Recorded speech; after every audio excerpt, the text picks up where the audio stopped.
ዛሬ እንደነገርኳችሁ ስለ ክለባችን አነስ ያለች ላይቭ ስትሪም ነው ብያችኋለሁ። ስለዚህ ሀሳብ አስተያየት እንድትሰጠን ነው ሰፋ አድርገህ። እሺ አመሰግናለሁ። ሁላችሁም እንዴት አመሻችሁ? አዎ ዛሬ ላይቭ እንደሚኖረን ኖቲፋይ ተደርጎ ነበር። ቴንኪው ለሰጣችሁኝ እድል።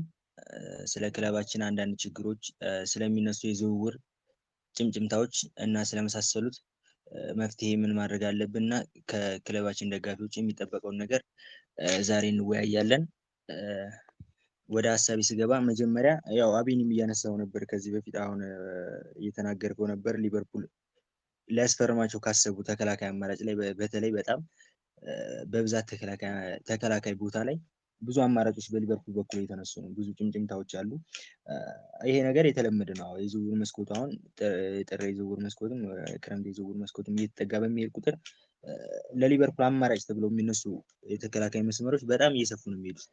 ያው እኔም ሆንኩ አብዛኞቹ ሜምበሮች እንደማስበው አብዛኛው ደጋፊም እንደማስበው የዝውውር መስኮት አይመቸንም ብዙ ጊዜ። አሁን ለምሳሌ እኔ ራሱ አይመቸኝም። ለምን መሰላችሁ? በጣም ይሄ ተጫዋች ከሊቨርፑል ጋር ስሙ ተነስቷል፣ ሊቨርፑል ሊያስፈርሙ ይችላል፣ ይሄ ተጫዋች እንትና ሊያስፈርሙ ይችላል ማለት ልብ መንጠልጠል ስለሆነ በጣም እኔ ዝውውር መስኮት እንዲከፈት እንደምናፍቀው ሁሉ እንዲዘጋ በጣም ነው እንትን ብለው ማለት ነው። ስለዚህ አቤንም እንዳነሳው አሁን በተከላካይ መስመር ላይ ብዙ አማራጮች እየተነሱ በሊቨርፑል በኩል ገና ካሁኑ ማለት ነው። እነ ስፖርቲንጉ ተከላካይ ኡስማን ዲዩማንዲ ያለ እነ ማርክ ጌ ያለ ማርክ ጌ ክረምት ዝውውር መስኮት ላይ የከሸፈብን ተጫዋች ነው። ያው በክረምት የሊቨርፑል ዋነኛ እቅድ ነው። ፍሪ ትራንስፈር ነው። ያው እንግዲህ ሊቨርፑል በውስጥ ስራው ማለት ነው ማናጀሮች ላይ ስፖርቲንግ ዳይሬክተሮች ላይ አሳምኖ ማስፈረም የሚችል ከሆነ ነፃ ውጪ ስለሆነ ያን ያክል አይከብደንም ብዬ አስባለሁ። እነ ኡስማን ዲዩማንዲ በጣም ብዙ አማራጮች አሉ። ሌላው የስፖርቲንግ ተከላካይ ሌላው ስሙን እርግጠኛ አይደለሁም ረሳሁት አለ የስፖርቲንግ ተከላካዩ ሌላ እና ደግሞ አሁን ምሽት ላይ አሁን 1 ሰዓት ከተኩል ምናምን ላይ እየወጣ ባለ ዜና ዴቪድ ኦካፕን ያወጣው የቦሩሲያ ዶርትመንዱ ተከላካይ ኒኮ ሾልተንበርግ ይቅርታ ስሙን ያው በትክክል ካልጠራሁት ያው ይከብዳል። እሱን ተከላካይም እያሰበ ነው ሊቨርፑል። ያው ብዙ ተከላካይ አማራጭ እንደሚነሳ የታወቀ ነው እና በሌሎች ቦታ ዝውውር ስንሄድ እንደነ አዳም ዋርተን እነ ማይክል ኦሊሴ እና አንቶኒ ሰሜኖ ብዙ የመሳሰሉት ተጫዋቾች ያው በክረምት ሊቨርፑል ይፈልጋቸዋል ተብሎ የሚነሱ ናቸው። ያው አዳም ዋርተን በጣም የሚችል ልጅ ነው። አዳም ዋርተን ሊቨርፑል ቢመጣ የሚመቸኝ አይነት ተጫዋች ነው። እንግሊዛዊ አይደለ፣ እንግሊዛዊ ነው ልጁ። አዳም ዋርተን ግን ከእንግሊዛዊ ይልቅ ወደ ስፔናዊ አይነት ተጫዋች ነው ልጁ። አዳም ዋርተንን ስናየው አጫወቱ ምናምን ካያችሁት ክሪስታል ፓላስ ጨዋታ ያው ታያላችሁ ምናምን አላችሁም ከሊቨርፑል ጋር ብዙ ማችም ስለገጠመ ከሊቨርፑል ጋር ሲገጥምም ከሌላ ቡድን ጋር በነበረው ማች በጣም የሚገርም እንቅስቃሴ የሚያሳይ ልጅ ነበር አዳም ዋርተን ማለት ነው። እንግሊዛዊ ነው ልጁ ግን ወደ ስፔናዊ አጫወት ነው ያለው እንደነ ፔድሪ እንደ ኢኔሽታ አይነት እንደዛ አይነት በቃ እንደ ስፔናዊ የራሳቸው የተለየ አጫወት ስታይል የላቸውም። መሀል ሜዳ ላይ የሚጫወት እንደዛ አይነት ያለው ልጅ ነው። ለሊቨርፑል መሀል ሜዳ በጣም ይጠቅማል ብዬ የማስበው ነው። ሌላው ያው በመሐመድ ሳላ በኩል ነው። በመሐመድ ሳላ በኩል ያው ቀጣይ ክረምት የ2 ዓመት ውል ቢፈርምም ቀጣይ ክረምት የሆነ የመልቀቅ እድሉ በጣም ከ70% በላይ የሆነ ይመስለኛል። ያው ይበቃልም ሌጀንዳችን ነው። በጣም አቅሙን አሟጦ ሰጥቶናል። ስለዚህ እነ ማይክል ኦሊሴ፣ አንቶኒ ሴሜኖ የበርንማውዝ ሌሎችም ይጠበቃል። ያው በክረምት ዝውውር መሐመድ ሳላህን ለመተካት ያው መሐመድ ሳላህ መተካቱ አይቀርም። በአንቶኒ ሴሜኖም ሆነ በማይክል ኦሊሴ መተካቱ አይቀርም። ስለዚህ ያው እኔም ሆንኩ የሊቨርፑል ደጋፊ ሌሎቻችን በስፖርቲንግ ዳይሬክተራችን እና በአሰልጣኞቻችን ተጫዋች በማስፈረም እንደምንተማመነው ሁሉ እኔ ሊቨርፑል አምኖበት አንቶኒ ሴሜኖም ሆነ ማይክል ኦሊሴንም ሌላም ተጫዋች ቢያመጣ ያው በሊቨርፑል ስፖርቲንግ ዳይሬክተሮች ሆነ አሰልጣኞች ያው እተማመናለሁ። የኔ የራሴ ፍላጎት ቢኖርም ማለት ነው። እና ይሄ ነው ስለ ዝውውር ያለው መረጃ እስካሁን በሊቨርፑል በኩል እና ወደ ሌላው ስለ ሊቨርፑል አቋም ስለመዋዠቁ ይሄ ተከታታይ ባክ ቱ ባክ 3 ጊዜ ስለመሸነፉ ምናምን ስናወራ ያው ያጋጥማል።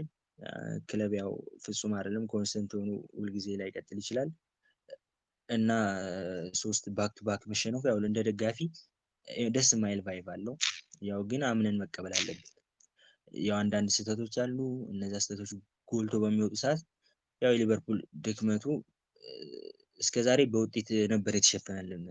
ብዙ ጋዜጠኞችም እያሉት ነበር። እኔ የምስማማበት ሀሳብ እስከ 6ኛው እስከ 5ኛው ሳምንት ድረስ በውጤት ነበር ድክመቶቻችን የተሸፈኑልን ማለት ነው። ውጤት ይዘን በመውጣታችን 3 ነጥብ ይዘን በመውጣታችን ድክመታችን ይሸፍኑልን ነበር።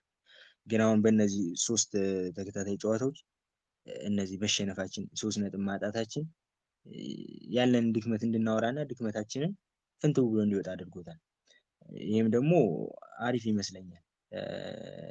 እንደ ደጋፊ ወይም ለወደፊት አሪፍ ውጤት ይዘን እንድንቀጥል ለማድረግ አሪፍ ነገር ይመስለኛል። ለምን ካልተሸነፍን ወይ የሆነ ችግር ካላየን ያን ችግር ቆም ብለን አናይም። ክለባችን ላይ የሆነ ውጤቱን ካላጣው ወይ የሆነ ነገር ካላደረገ ቆም ብለን ማየት ስለማንችል አሁን የመሸነፉ ምናምን የግልጽ ክፍተቶቻችን በጣም እየጎላ ሲሄድ ክፍተቶቻችንን እያየን ስለምንሄድ ክፍተቶቻችንን ለማስተካከል ይጠቅመናል ብዬ አስባለሁ።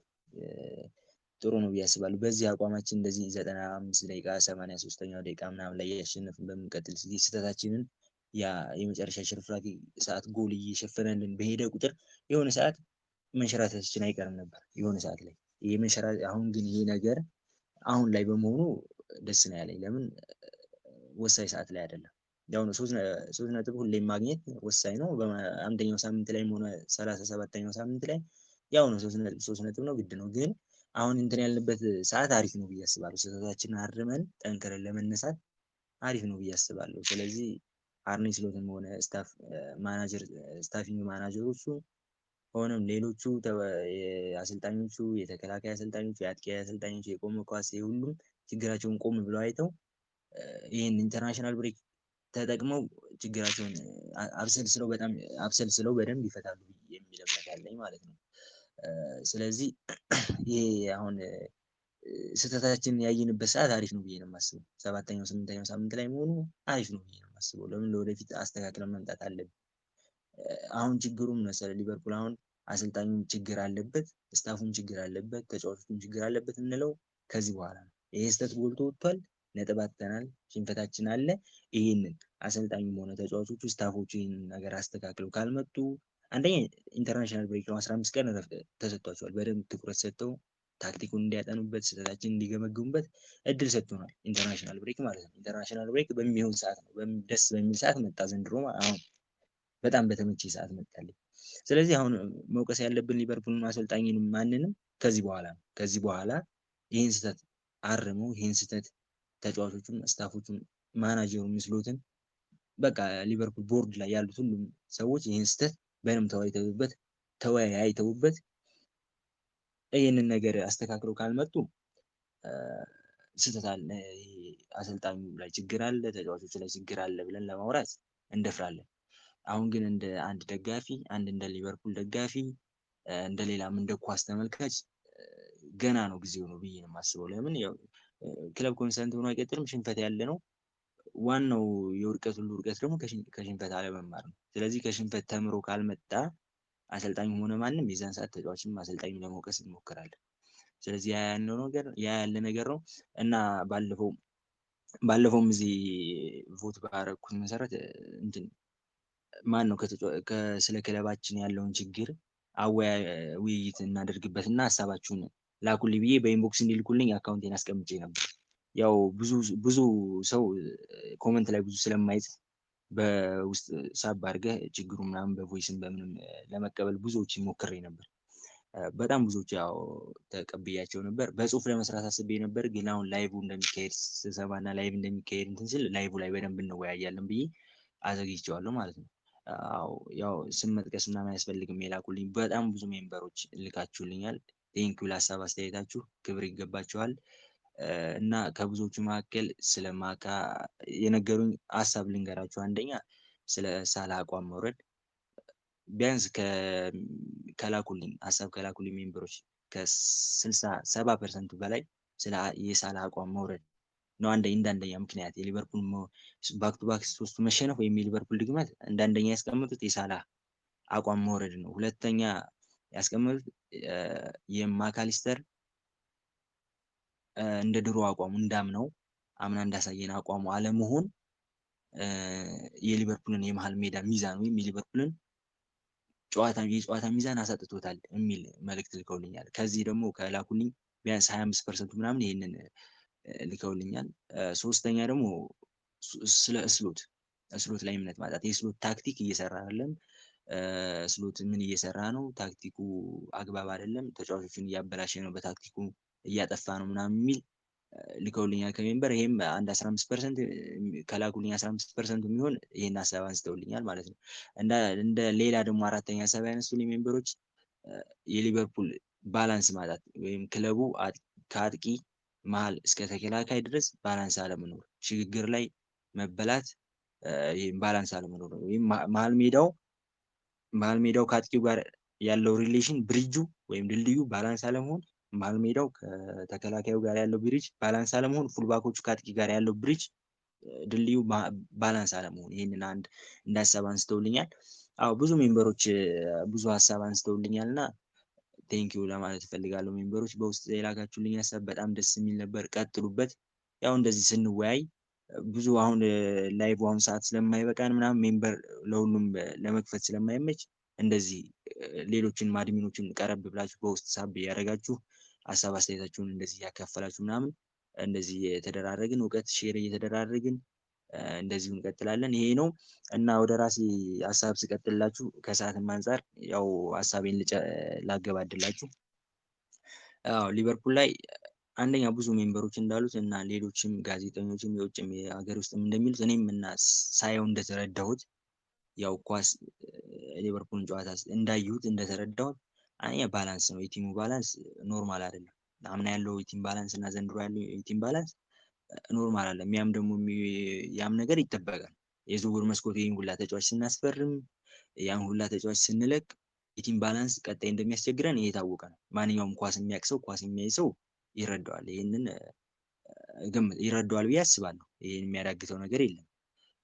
ያው እንደ ደጋፊነት ብዙ ኤክስፔክቴሽን ታደርጋለህ። ያ ኤክስፔክቴሽን ደግሞ የሚወሰነው እንደ ትራንስፈር ዊንዶ፣ እንደ ተጫዋቾች ብቃት፣ እንደ ተጫዋቾች ኮንሰንት መሆን ያን ይወስነዋል። ስለዚህ አንደኛ የቲሙ ባላንስ ያው እያጣ ነው። የቲሙ ባላንስ ኖርማል እየሆነ አይደለም። ይህም የሚሆነው አዲስ ተጫዋቾች ተጨምረዋል፣ የበፊቶቹ ይለቀዋል። ስለዚህ በተጫዋቾች መካከል የነበረው መናበብ በተጫዋቾች መካከል የሚኖረው መናበብ ይጠፋል። እንደገና እንደ አዲስ ነው መስራት ያለብን። ለምሳሌ አንድ በጣም ጋዜጠኞችን በጣም እያወሩለት ነበር። ቲክቶክ ላይም አሉ በጣም ብዙ ማደንቃቸው ተንታኞች ማለት ስማቸውን አሁን ይቅርታና እያነሱት ነበር። ያም በጣም ሀሳብ እንደምሰማማበት ሀሳብ ማለት ነው። ለምሳሌ ኢኪቲኬ ያገባው ኤቨርተን ላይ ያገባው ጎል ማለት ነው የተነሳው ከማካሊስተርና ከሶቦዝ ላይ ነው። ከዛ ግራቨንበርክ ነው አሲስት ያደረገው። ማካሊስተር ለሶቦዝ ላይ ሰጠው። ሶቦዝ ላይ ከዛ በቅጽበታዊ መንገድ በቄንጥ ነው ወይም ፊቱን አዙሮ በእግሩ ነው ያን የሰጠው። ማካሊስተር ያን እንደሚሰጠው ተገንዝቦ ከፊት ቀድሞለታል። ያ ነገር በጣም ብዙ ተጫዋቾች አብረው ከመቆየታቸው ያ ታክቲክ አይደለም ወይም አሰልጣኙ ይሄን አድርጉ ብሏቸው የሚነግራቸው ሳይሆን ቅጽበታዊ በጣም ከመለመዳቸው የተነሳ ማን ምን እንደሚያደርግ ሶቦዝ ላይ ምን እንደሚያደርግ ማካሊስተር ምን እንደሚያደርግ ከማወቃቸው የተነሳ የተሰጣጡት ኳስ ነው። ያንን ኳስ ማካሊስተር ተቀብሎ ለግራቨንበርክ ሰጠው። ግራቨንበርክ በሚገርም ስንጠጋ ያው ኢኪቲኬ ያን አስቆጥሮታል። ስለዚህ ማለት የፈለኩት እዚህ ጋር ብዙ ተጫዋቾች አብረው በሚቆዩ ሰዓት ብዙ የሚያገኙት ነገር አለ። ትሬኒንግ ሜዳ ላይ የሚወጡ ተጫዋቾች አብረው ሲሆኑ ማን ምን ማድረግ እንደሚችል ስለሚያውቅ ይናበባሉ ከአሰልጣኙ ታክቲክ ውጭ። አሁን ይሄ ለምሳሌ ኬርኬዝ አዲስ ነው፣ ፍሪምፖንግ አዲስ ነው፣ ኢኪቲኬ አዲስ ነው፣ ኢሳካ አዲስ ነው፣ ዊርትዝ አዲስ ነው። አዳዲስ ተጫዋቾች በጣም ብዙ ነው ያሉት ሌሎችም ማለት ነው። ስለዚህ ይሄ በሚሆን ሰዓት የመናበብ ስለ የመተዋወቅ ተጫዋች ከተጫዋች የመተዋወቅ ነገር እጥረት ስለሚኖር በዛ መሀል የኳስ ሽግግር እጥረት፣ የማቀበል ስኬት ያ ነገር እንደ ኤክስፔክቴሽን እንደምታደርገው አይሆንም። ይህም ደግሞ ብዙ ጋዜጠኞችም ብዙም ሰዎችም እንደሚሉ ኳስ የሚያውቅ ሰውም እንደሚረዳው ብዙ ጊዜ ኳስ ላይ በማየት ያሳለፈ ሰው እንደሚረዳው አዲስ ተጫዋቾች በሚመጡ ሰዓት ጊዜ ይፈልጋል። ይህ የታወቀ ከማንኛውም ሊግ መጣ፣ ከእንግሊዝም መጣ፣ ከዛም መጣ አዲስ ቡድን ላይ ነው የሚገቡ። በፊት ከለመደው የቡድን ስታይል በፊት ከለመደው የተጫዋቾች ስታይል ስለሚወጣ እነዚህን ለመልመድ ደግሞ በአንድ ጨዋታ አይለምድም። ስለዚህ በአንድ ጨዋታ ስለማይለምድ እንደዛ ነው ያን ነገር በማሰብ ነው እንደዛ የሚደረገው። አሰልጣኙም ታክቲኩ እየፈተነ ነው። አሁን ለምሳሌ ቋሚ 11ን አልመረጠም። ስለዚህ ያ ቋሚ 11ን እስከሚመርጥ መጠበቅ አለብን። ቋሚ 11ን ከመረጠ በኋላ አሰልጣኙን ማየት እንችላለን። ስለዚህ ማለት የፈለግኩት አንደኛ ተጫዋቾች መላመድ በጣም ይጠቅማል። ለምሳሌ አሁን አሌክሳንደር ኢሳክ ከኒውካስል ከእንግሊዝ ፕሪሚየር ሊግ የመጣው ፕሪሚየር ሊጉ አይከብደውም እንላለን፣ ግን ኒውካስል የነበረበት አብረውት የሚጫወቱ ተጫዋች እና ሊቨርፑል አሁን የመጣበት አብረዎቹ የሚጫወቱ ተጫዋቾች በጣም የተለያዩ ናቸው። ስለዚህ ያንን ነገር መልመድ አለበት። ያንን ነገር ለመልመድ ደግሞ ጊዜ ይፈልጋል። ያን ጊዜ ደግሞ በአግባቡ መጠቀም አለበት ብዬ አስባለሁ። ለምሳሌ አሌክሳንደር ኢሳክ ከፕሪሚየር ሊግ ነው የመጣው፣ ከኒውካስል ነው የመጣው። ፕሪሚየር ሊጉን ለምዶታል፣ ፕሪሚየር ሊግ ተከላካዮች ለምዶታል ይላል። ግን ከሊቨርፑል ተጫዋቾች ጋር ያለው ሪሌሽንሽፕ ይታያል። ኒውካስል የነበረው ተጫዋቾች ሌላ ናቸው ማንሳት እንችላለን። ጊማሬሽ አለ፣ በዛ ጎርደን ምናምን እና ሊቨርፑል ያሉት ተጫዋቾች ግራቨንበርግ፣ ጋክፖ ምናምን የተለያዩ ናቸው። ታንታቸው አጫዋታቸው የተለያየ ስለሆነ ያን ነገር መልመድ አለበት። ያን ነገር ደግሞ በጊዜ ነው የሚለምደው። ትሬኒንግ ሜዳ ላይ መልመድ አለበት። ሁሉም ይሄ የማነሳው ሀሳብ ለኢዛክም፣ ለኢኪቲኬ፣ ለኬርኬዝም፣ ለፍሪምፖንግም ለሁሉም ይጠቅማል። ስለዚህ ያን ነገር ነው የምለው። ሌላው በኮናቴ አቋም መውረድ ኮናቴ በፊትም ካወቃት ማለት ነው። በፊትም የምታዩት ከሆነ አግሬሲቭ ተጫዋች ነው። አግሬሲቭ እያለ ነበር ቢልድ አፕ እና አግሬሲቭ ተጫዋች ስለሆነ ጫና በሚበዛበት ሰዓት ይደናገራል። ስለዚህ አሁን ቲሙ ሊቨርፑል ባላንስ ካልሆነ በጣም ስለሚጠቃ በጣም በተጠቃ ቁጥር ደግሞ ከተጫዋቾች ትጠብቃለህ። ይሄ ግዴታ ነው። እኔ አሁን የማስበው የኮናቴ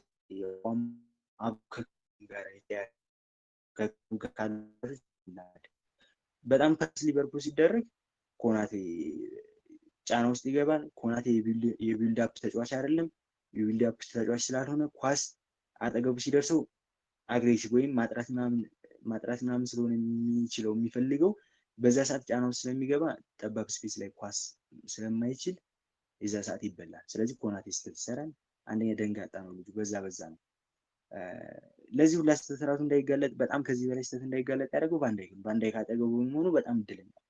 ዛሬ ብቻ ሳይሆን ያለፉት ዓመታት ከቫንዳይክ ጎን ተሰልፈ ቶፕ ነው የምትሆነው። በቃ ጎሜዝን ማየት ትችላለህ። ከቫንዳይክ ጋር የተጣመሩት ሁሉም በቃ ከዚህ በፊት ያሉት ማቲፕ፣ እነ ጎሜዝ በቃ ሁሉም ኳንስ አለ አምና ራሱ ከቫንዳይክ ጋር ሲጣመሩ አሪፍ ይሆናል። ስለዚህ ያ ነው። አንደኛ ደግሞ በፉልባኮቹ ዝውውር እስካሁን በቃ አልተተማመንኩበትም። በፍሪምፖንግም በክርኬዝ በቃ ያላመንኩበት ዝውውር በፉልባክ በኩል ነው። በተለይ በኪርኬዝ በኩል በቃ ኪርኬዝ አጫወቱ ምንም እየገባኝ አይደለም። ለሊቨርፑል እየሰጠው ያለው አስተዋጽኦ ምንም እየገባኝ አይደለም። በቃ በርንማውዝ ላይ አይተነው የነበረው ያ የማጥቃት ኳስ እየሰነጠቀ ሄዶ አሲስት የሚያደርግበት የሚያገባበት ያ ነገር ጥፍት ነው ያለው። በቃ እኔ ከምን እንደሆነ አላውቅም። ፍሪምፖንግም ያው ቀስ አዲስ ተጫዋች ነው። አጫወቱ የተለየ እንትን ነው። ዊንግ ባክ ላይ እና ራይት ባክ ላይ መሀከል ላይ ያለ ተጫዋች ነው ፍሪምፖንግ ማለት ነው። ከዚህ በፊት እንደለንበር ነው እንደ አርኖልድ ራይት ባክ አይደለም። እንደ ሳላ ዊንግ ራይት ዊንገር አይደለም። ስለዚህ ዊንግ ባክ ነው። ራይት ዊንገር ላይ ራይት ባክ ላይ ያለ መሀል ላይ ማለት ነው። ከዛ ብራድሊ ደግሞ ተቀይረ ስታስገባው ብራድሊ እንደዛ ከሱ የማይጠበቅ ስህተት እንደዛ ቶፕ ይሆናል ብለን የጠበቅነው ልጅ እንደዛ አይነት ስህተት ይሰራል እና የሳላ አቋም መውረድ ምናምን እንደዚህ ጋክፖ ምናምን ያው ተጫዋቾች ጋር ለመናበብ ነው። የተጫዋቾች ቴምፖ ማጣት፣ ተጫዋቾች ቴምፖቸውን ሲያጡ አብረው የሚጠፉ ተጫዋቾች አሉ። እንደዛ አይነት ባህሪ ይመስለኛል። ለምሳሌ ሳላ ተጫዋቾች የቡድኑ ቴምፖ ሲሞት፣ የቡድኑ ቴምፖ ሲቀዘቅዝ አብሮ ይቀዘቅዛል። የቡድኑ ቴምፖ ሲጨምር፣ ሞቅታው የቡድኑ እንቅስቃሴ አብሮ ሲጨምር ሳላ ቶፕ ይሆናል። ስለዚህ አሁን ሳላ ቶፕ እንዲሆንልን ጎል እንዲያስቆጥር አሲስት እንዲያደርግ አሪፍ መሆን አለበት። ቡድኑ አሪፍ መሆን አለበት። ጋፖ እንደዛ እንዲያደርግ ቡድኑ አሪፍ መሆን አለበት። አለመስገብገቡ ክንፎቻችን ደግሞ የተስገበገቡ ነው። ሳላም አሁን ቼልሲ ጨዋታ ላይ በጣም ብዙ ኳስ ከዊርትዝ የተሰጠው እንደዛ የሚገርም ኳስ እየሳተ ነበር። በጣም ብዙ ኳስ በቃ ግዴለሽነት የሆነ የመሰላቸት ነገር ሲመታ ምናምን ነበር። ያ የመስገብገቡን ነገር ምናምን ሲተው ያም ነገር የሚፈጠረው በጣም ጎል ከመፈለግ የተነሳ ጎል ማግባት ላይ ሲሆን እንደዚህ አይነት ነገር ይፈጠራል። ስለዚህ ዊርትዝም የሚገርም ሰው ነው። አሁን ለምሳሌ ቻንስ ክሬዲት 21 ቻንስ ክሬዲት አለው ከጃክ ግሪሊሽ ጋር በፕሪሚየር ሊጉ ተስተካክሎ ይቀመጣል። ትልቁን ቻንስ ክሬዲት በማድረግ ማለት ነው። ቆም ብላችሁ እንደዚህ ከውጤት አንጻር ምናምን ሳይሆን እንደዚህ ያለፉ ሃይላይቶችን ቆም ብላችሁ ታክቲካል እየተነተናችሁ ስታዩት ባለፈውን ቪዲዮ ለቅቄ ነበር። ያን ስታዩት ዊርትዝ በቃ እያደረገ የነበረው እንቅስቃሴ ያስደምመናል። አንደኛ ኳስ እያገኘ አልነበረም። ለሱ መሰጠት ያለበት ኳስ እየደረሰው አልነበረም። ያ ኳስ ቢደርሰው ኖሮ እድል ይፈጠር ነበር። ሁለተኛ ደግሞ እድል እየፈጠረ ጎል እየገባለት አይደለም።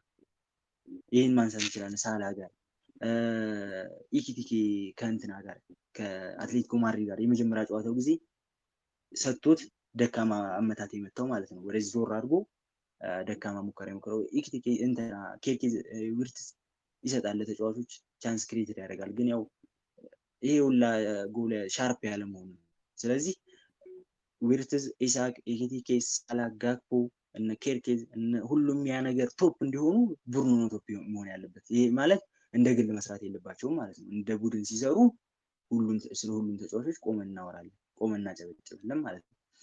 ስለዚህ ያ ነው። ሌላው ደግሞ የዲያጎ ጆታ ሞት የሆነ መልበሻ ክፍሉ ላይ የሆነ ያሳደረው ተጽዕኖ አለ ብዬ አስባለሁ። ያው ይከብዳል እኮ እንደ ሰብአዊነት ስታስቡት እሱ የሚቀመጥበት ቦታ እሱ እዛ ጋር የሚበላበት ቦታ ትሬኒንግ የሚሰራበት የሆነ የራሱ ደግሞ ልዩ ነገር ይኖረዋል እዛ። ያ ነገር ስላለ ያም ነገር የተጫዋቾች አይምሮ ይጎዳል ብዬ አስባለሁ። ስለዚህ አሁን ሊቨርፑልን አሁን መውቀስም ካለብን ስለ አሰልጣኙም ስለ ተጫዋቾችም ከኢንተርናሽናል ብሬክ በኋላ ማንቸስተር ዩናይትድ ጨዋታ ላይ እና ቀጣዮች ጨዋታ ላይ ስህተታቸውን አርመው አሰልጣኙም ሆነ ተጫዋቹ ካልመጡ የዛ ሰዓት ለመውቀስ ቆመን እንወቅሳለን። ያ ነው። ስለዚህ ከስህተቱ ነው መማር ያለባቸው። ስለዚህ እንዳላረዝምባችሁ ብዙ ሀሳብ ነበረኝ፣ ግን እንዳላረዝምባችሁ ከሰዓት አንጻር ቴንኪው አመሰግናለሁ። ለሌሎች ሜምበሮች እና አድሚኖች እድል ስጥልኝ። አቤኔ አመሰግናለሁ።